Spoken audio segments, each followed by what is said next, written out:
Hi అందరికీ, welcome to bed time stories. ఈరోజు bed time స్టోరీస్లో ఒక మంచి కథని విందాం. ఒక అడవిలో ఒక సింహం ఉండేది. అది చాలా క్రూరమైనది.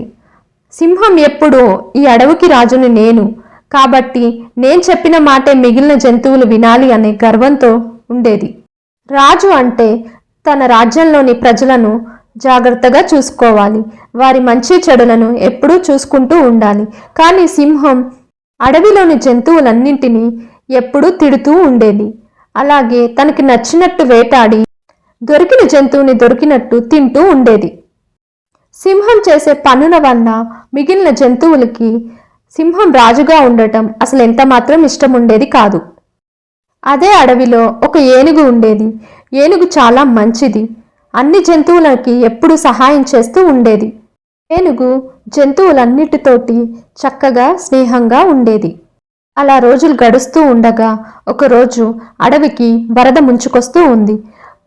మిగిలిన జంతువులన్నీ వరద ఉధృతికి భయపడుతూ ఉండగా సింహం మాత్రం ఒక ఎత్తైన కొండ చూసుకుని కొండ మీద ఎక్కి కూర్చుంది.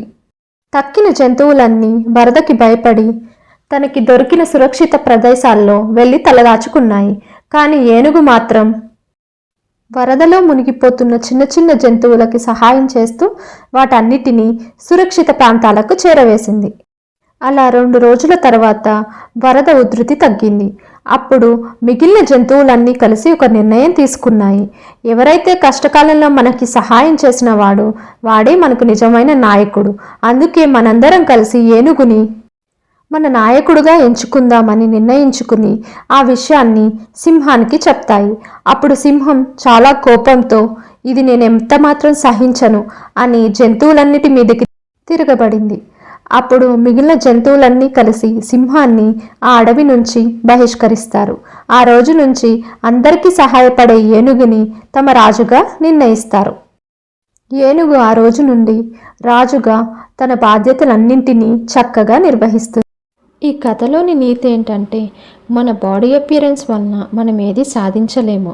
మనలో ఉన్న మంచి గుణాల వల్ల ఇతరులకు సాయం చేయడం అనే ఒక గొప్ప లక్షణాల వలన మాత్రమే మనం జీవితంలో ఏదైనా సాధించగలము.